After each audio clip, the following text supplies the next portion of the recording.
कि मैं अब तक 26 बार विदेश यात्रा कर चुका हूँ और आज मैं जहाँ पर आप बैठ के ये इंटरव्यू ले रहे हैं, ये एक बहुत बड़ा मेरा ड्रीम प्रोजेक्ट है। इसी डायरेक्ट सेलिंग के बदौलत मैंने ये 22 करोड़ का होटल मैं बना रहा हूँ ये, और ये सब कुछ संभव हुआ है डायरेक्ट सेलिंग से।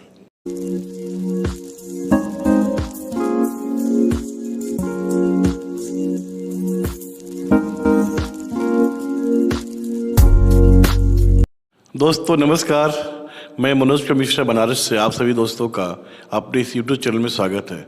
दोस्तों, जैसे कि आपको पता है कि हम पूरे भारतवर्ष में घूम करके उन नेटवर्कों की तलाश कर रहे हैं जो अपने कर्मों के बल पर तूफान पैदा करके ज़मीनी स्तर पर काम करते हुए आज ऊंचाइयों को बुलंदियों पर हैं सर। दोस्तों, आज हम लोग रूबरू होंगे एक ऐसे डायरेक्ट सेलर से जो रहने वाले बेसिकली यूपी के अयोध्या के हैं, और उन्होंने प्रूफ कर दिया कि अगर संयम बरते, अगर पेशेंस रखें तो सफलता निश्चित है।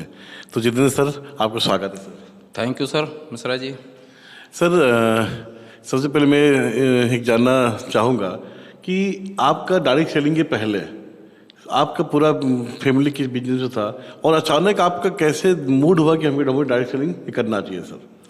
बिल्कुल सर, मैं बताना चाहूँगा कि डायरेक्ट सेलिंग में आने से पहले मेरा कुछ ट्रेडिशनल व्यवसाय था, जैसे कि फ़ोटोकॉपी का काम मेरा था। उसके साथ ही साथ मैंने कुछ दिन के बाद मिनरल वाटर का काम चालू किया, इंग्लिश वाइन का काम भी चालू किया, एयरटेल की एजेंसी लिया मैंने। तो सारे काम करता रहा, और वो सारे काम करते हुए एक चीज़ समझ में आया कि जब तक हम मेहनत करेंगे तभी तक पैसा आएगा। और मुझे डायरेक्ट सेलिंग का कोई तजुर्बा नहीं था। मेरे एक मिलने वालों ने मुझे एक डायरेक्ट सेलिंग का सेंटर ऑफ़र किया, और उस समय मेरे पास पैसा हुआ करता था, और उन्होंने सेंटर के लिए ऑफ़र किया। तो मुझे लगा कि चलो सेंटर ले लेते हैं, पैसा लगा रहेगा, क्योंकि ट्रेडिशनल व्यवसाय करता ही था। तो वो भी सामान रख लिया मैंने, और 6 महीने तक कोई सेल नहीं हुई। लेकिन उस 6 महीने के दौरान हमने उस पर स्टडी किया, तो स्टडी करने पे एक चीज़ नज़र आया कि जो मैं काम कर रहा हूँ इसमें जब तक काम करूँगा तब तक पैसा आएगा। और दूसरी चीज़, एक सीमित एरिया था, तो सीमित एरिया में सीमित आमदनी ही आता है। अगर आपको बड़ा पैसा चाहिए तो आपको दायरा बढ़ाना होगा। तो ये बहुत बेहतरीन प्लेटफॉर्म है डायरेक्ट सेलिंग का, जहाँ हम अपने दायरे को बढ़ा सकते हैं। सर, डायरेक्ट सेलिंग में अपना हम दायरा बढ़ा सकते हैं, ये सब कैसे प्रूव करेंगे सर? डायरेक्ट सेलिंग में बढ़ाने का सिर्फ एक हमें नज़र आया कि बड़े एरिया में जाने के लिए बड़ा पैसा चाहिए होता है, और डायरेक्ट सेलिंग एक ऐसा प्लेटफॉर्म है, यहाँ बगैर पैसे के आप बड़े एरिया में जा कर के व्यवसाय को फैला सकते हैं। मतलब कि बिना पैसा लगाए हमारे पास जो बड़ा बड़ा मार्केट हो सकता है। सर, अगर आपने बहुत समय बिताया, दोस्तों मैं बता दूं कि करीबन आपने 18 साल के आसपास एक सिंगल कंपनी में आपने बिताया। तो सर, अगर हम आपसे जानना चाहेंगे कि 18 साल रुकने का पेशेंस कहाँ से मिला सर आपको, ये शक्ति कहाँ से मिली आपको? बिल्कुल, बहुत अच्छा क्वेश्चन आपने किया।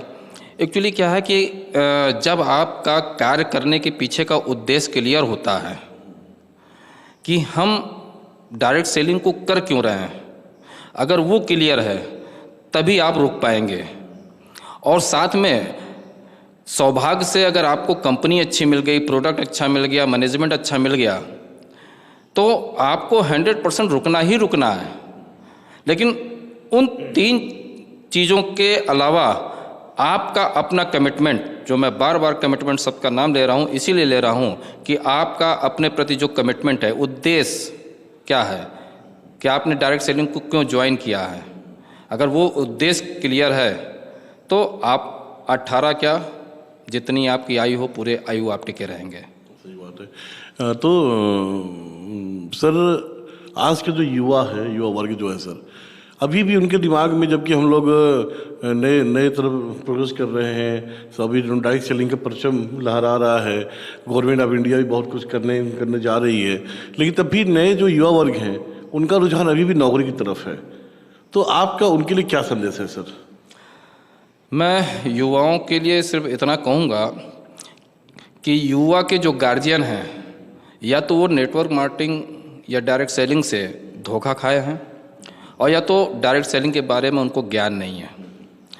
और जब उनको ज्ञान नहीं है तो वो अपने बच्चों को सही गाइडलाइंस नहीं दे पाएंगे।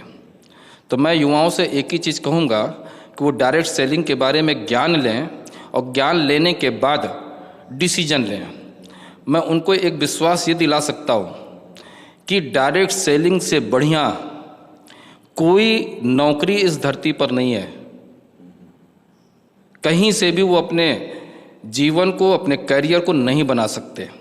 सबसे बेहतरीन प्लेटफॉर्म है वो डायरेक्ट सेलिंग का है, क्योंकि हमें क्या बनना है, कब बनना है, ये सब कुछ हम कर सकते हैं डायरेक्ट सेलिंग से, क्योंकि यहाँ पर एक आज़ादी है। गुप्ता सर, बेसिकली क्या है कि आपने एक बहुत लंबा टाइम एक कंपनी में गुजारा, तो अक्सर होता क्या है कि हम जो डायरेक्ट सेलिंग में काम करते हैं तो बहुत सारे ब्रेकर्स आते हैं सर, बहुत से चैलेंजेस अपने बीच में आते हैं।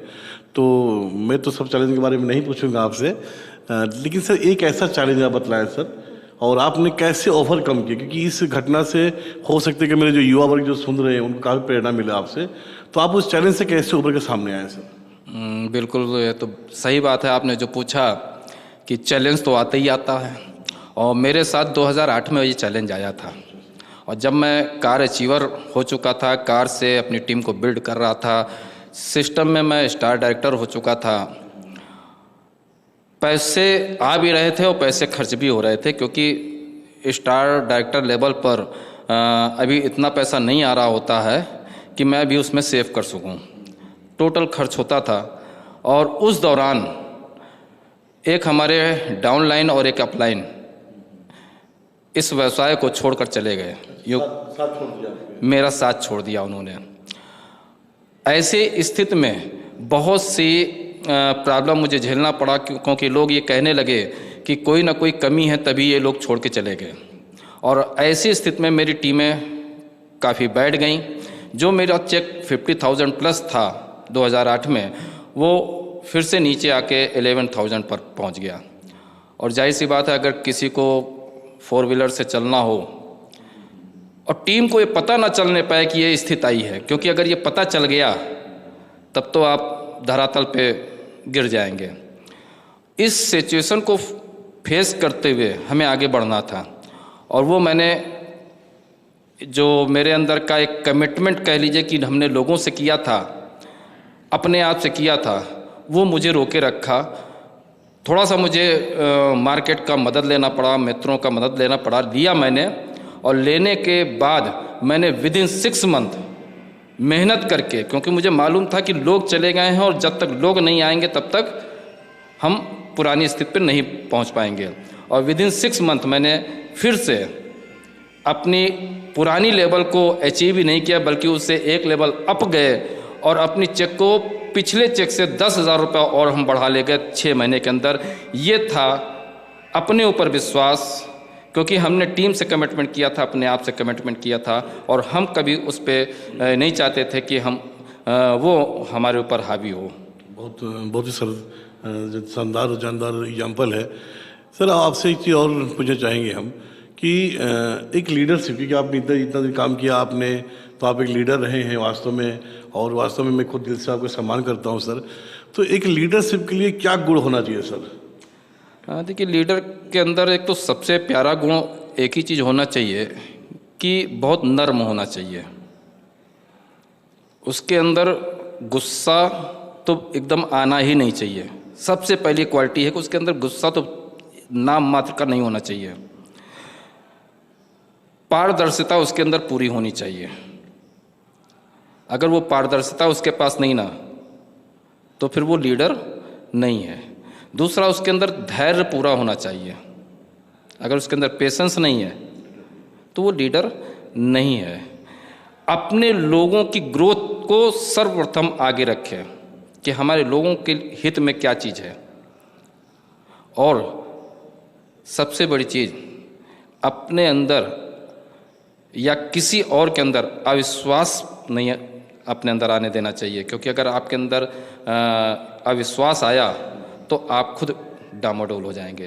तो ये क्वालिटी लीडरशिप के अंदर होनी चाहिए, तभी आप आगे बढ़ पाएंगे। जो लीडर हैं आप, सर अभी क्या है कि भारत सरकार का कुछ गाइडलाइंस भी आया है डायरेक्ट सेलिंग के प्रति में, आप इसको किस नज़रिए से हम देखते हैं सर? सर गाइडलाइंस को तो मैं बहुत अच्छी नज़रिए से देखता हूँ, क्योंकि अगर किसी भी चीज़ का कोई रूल ना हो तो वो बिखर जाता है। आपके घर का भी, अगर आपके घर के अंदर कोई रूल रेगुलेशन नहीं है तो आपका घर भी बिखर जाता है। इंडिया में हम हैं, इंडिया का अगर कोई कानून ना होगा तो यहाँ पे लोग मनमानी ढंग से चलेंगे। इसी तरह से डायरेक्ट सेलिंग का भी जो कानून, हम लोगों ने तो बगैर कानून के काम किया और इसीलिए इतनी दिक्कत झेली है। और मैं नहीं चाहता हूँ कि आने वाली पीढ़ी ये दिक्कत झेले। आने वाली पीढ़ी आगे बढ़े, इसके लिए कानून का होना बहुत ज़रूरी है। और कानून रहेगा तो हम सिस्टमेटिक चलेंगे और केवल एथेंटिक कंपनियां ही रुकेंगी, क्योंकि तब लोग गुमराह नहीं होंगे। सर आखिरी सवाल आपसे है कि अगर आपसे कोई पूछे सक्सेस मंत्रा क्या है, क्योंकि हर इंसान के सक्सेस होने के अलग अलग फार्मूला होता है, अलग अलग मंत्र होता है, तो आपने सर इस 18 साल में, और बीच में और एक सवाल किया, इस 18 साल में क्या क्या आपने अचीवमेंट किया, आपने कहाँ कहाँ विदेश दौरा किया, क्या क्या गाड़ी आपने लिया, के साथ साथ आपका सक्सेस मंत्र क्या है सर? सर तो पहले तो मैं बता दूं मैंने क्या अचीव किया है। तो मैंने आपको पहले ही बताया कि 2007 में मैंने कार ली थी और उसके बाद मुझे दिक्कत भी आई थी, लेकिन दिक्कत को हावी नहीं होने दिया। और उसके बाद 2010 में मैंने दूसरी कार ली थी। तीसरी कार ऑडी Q3 लिया था 2014 में, और 2018 में फिर मैंने एक होंडा एमएच लिया। 4 कारें मैंने यहाँ से ली है। और सबसे बड़ी चीज़ कि मैं अब तक 26 बार विदेश यात्रा कर चुका हूँ। और आज मैं जहाँ पर आप बैठ के ये इंटरव्यू ले रहे हैं, ये एक बहुत बड़ा मेरा ड्रीम प्रोजेक्ट है। इसी डायरेक्ट सेलिंग के बदौलत मैंने ये 22 करोड़ का होटल मैं बना रहा हूँ ये, और ये सब कुछ संभव हुआ है डायरेक्ट सेलिंग से। क्योंकि अगर डायरेक्ट सेलिंग मेरे पास ना होता तो मैं इतना बड़ा प्रोजेक्ट ना बना पाता। तो ये रहा मेरा अचीवमेंट। और जो अगला सवाल आपने पूछा, सक्सेस मंत्रा। सक्सेस मंत्रा सिर्फ इतना ही है कि डायरेक्ट सेलिंग अगर करना है तो करने के पहले जो भी जानकारी लेना हो पूरी जानकारी कर लीजिए। डायरेक्ट सेलिंग पर PhD कर डालिए, लेकिन पूरी जानकारी कर लीजिए। और जब निर्णय ले लीजिए कि हमें फला कंपनी के साथ काम करना है, तो उसके बाद फिर अपनी आपकी भी मत सुनिए, क्योंकि अगर अपनी भी सुनने लगेंगे तो आप बहक जाएंगे। जैसा कि एक कहावत भी है कि निर्णय अगर ले लिया जीत का, तो फिर मैं अपने आप की भी नहीं सुनता हूँ। तो इतना ध्यान रखिए कि अगर आपने निर्णय ले लिया है तो आप फिर अपनी आप की भी मत सुनिए।